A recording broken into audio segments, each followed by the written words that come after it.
with a very simple raw material, sand. Sand is primarily made up of silicon dioxide, or silica. Silicon is the second most abundant element in the Earth's crust, but is only ever found as a compound with oxygen. Complex chemical and physical processes are required to ensure that silicon crystals meet the high production standards that apply to chips. To convert silica sand to silicon, the sand is combined with carbon and heated to an extremely high temperature to remove the oxygen.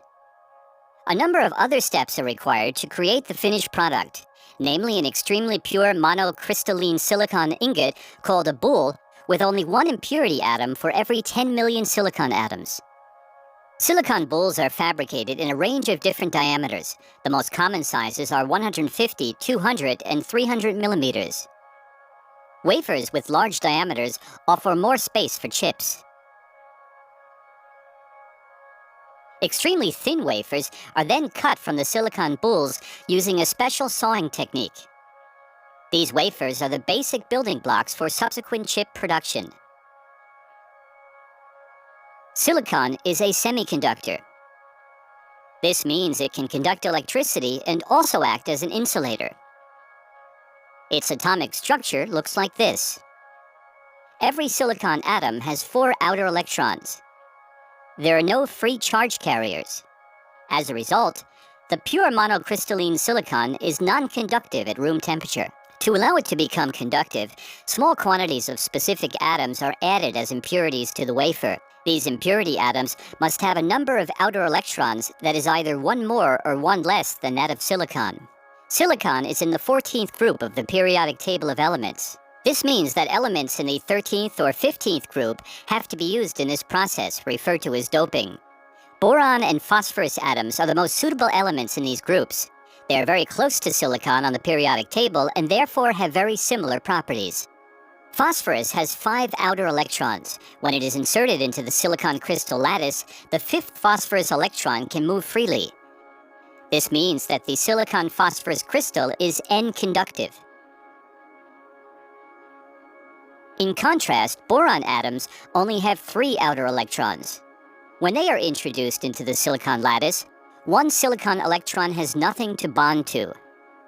This creates electron holes.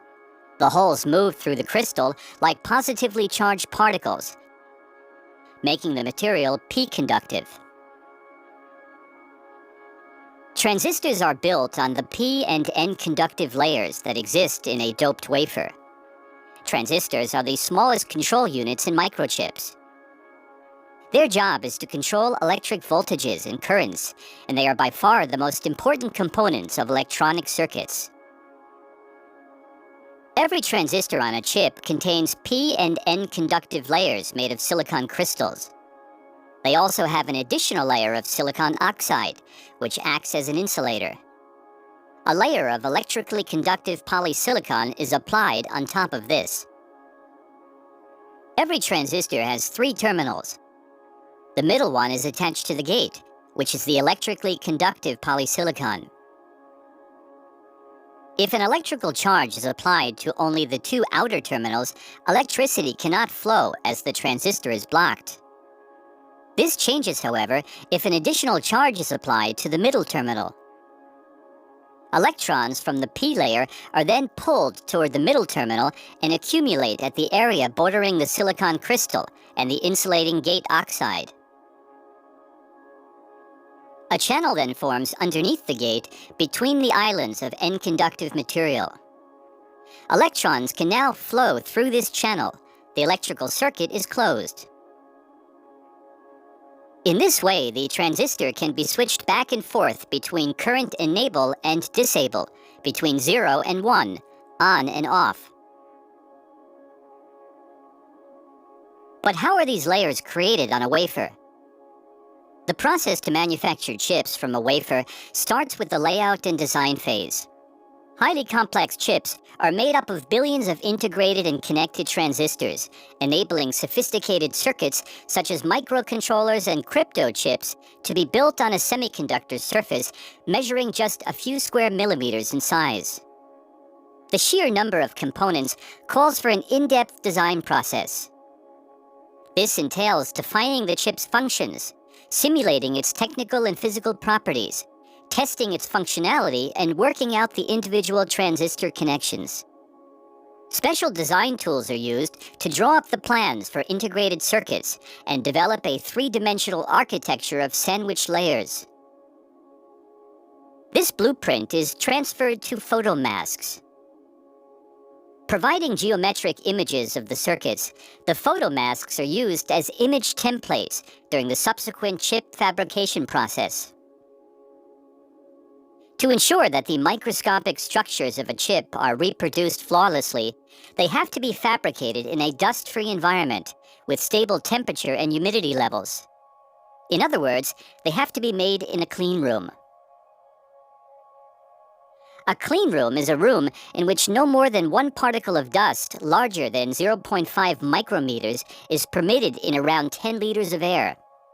This is even cleaner than the air in an operating room. The ventilation, filtration, and supply systems in a clean room therefore have to be extremely sophisticated. Several million cubic meters of air are circulated every hour, and hundreds of air volume regulators maintain a constant airflow. Employees in these production areas have to abide by an extremely strict dress code. They are not permitted to smoke before work or wear any makeup or jewelry. Cleanroom production areas can only be accessed through a special airlock. Chips are built on a base wafer cut from a silicon boule. Depending on their size, several dozen or several thousand chips can be fabricated on one wafer. First of all, the surface of the wafer is oxidized in a high-temperature furnace operating at approximately 1000 degrees Celsius to create a non-conductive layer. Then a photoresist material is uniformly distributed on this non-conductive layer using centrifugal force. This coating process creates a light-sensitive layer.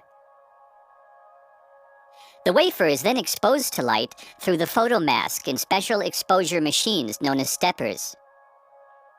During this process, coaster-sized areas of the chip template, known as reticles, are used to transfer the complex geometric patterns of the circuit design to the silicon wafer. The exposed area of the chip pattern is developed, revealing the layer of oxide below. The unexposed part remains as is, protecting the layer of oxide. After this, the exposed layer of oxide is etched off in the areas that have been developed using wet or plasma etching. With plasma etching, special gases bond with the substrate to be removed in the reaction chamber. This enables microscopic layers to be removed in the windows that were exposed and developed in the previous step.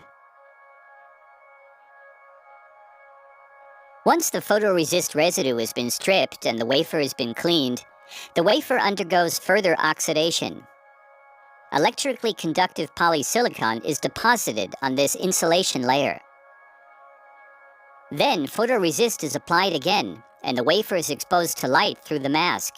The exposed photoresist is stripped again. Now the polysilicon and the thin oxide layer are etched off. These two layers only remain intact in the center under the photoresist. The next step is the doping process, where impurity atoms are introduced into the exposed silicon. An ion implanter is used to shoot impurity atoms into the silicon. This changes the conductivity of the exposed silicon by fractions of a micrometer. After the photoresist residue has been stripped, another oxide layer is applied. The wafer undergoes another cycle of applying photoresist, exposure through the mask, and stripping. Contact holes are etched to provide access to the conductive layers, enabling the contacts and interconnections to be integrated in the wafer. This is done by depositing metal alloys onto the wafer in sputtering machines.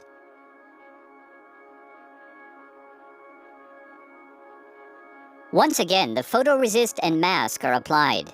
The unexposed strips remain as is after the etching process, providing a point of contact to the underlying layers.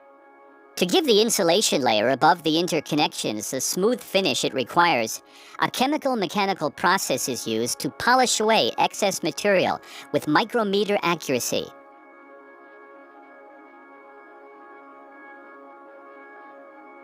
These individual steps may be repeated multiple times in the fabrication process until the integrated circuit is complete. Depending on the size and type of chip, the wafer will now contain anything from several dozen to thousands of chips. Individual chips are usually sawed out of the wafer. The chips are not lined up flush with each other on the wafer because tiny parts of the wafer splinter off during the sawing process. A certain amount of space, known as the scribe line, is always left between the individual chips. Test structures are also integrated in the space between the chips and used to take measurements immediately after production. These test structures are destroyed during the sawing process. The size of the resulting chips typically varies between 1 square millimeter and a few square centimeters. The final stage of fabrication is assembly. Here, the individual chips are placed in a package and terminals are attached. The result is a finished semiconductor device, which can be mounted on circuit boards using different types of terminals. Over 1,000 connection contacts can be realized. Here are some examples of ready packaged semiconductor components. Special larger packages are used for power semiconductors, intended for applications such as trains, electric cars, solar panels, and wind turbines. These power semiconductors are designed to switch electrical currents of up to several hundred amps and voltages that run into the thousands. Switching at this level generates high temperatures, and this heat has to be dissipated via cooling areas integrated into the packages.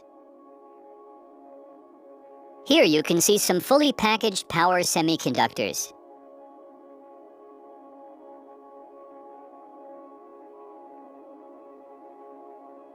Cutting-edge technology is used for testing at every step in the fabrication process to ensure the highest quality levels in chip yield.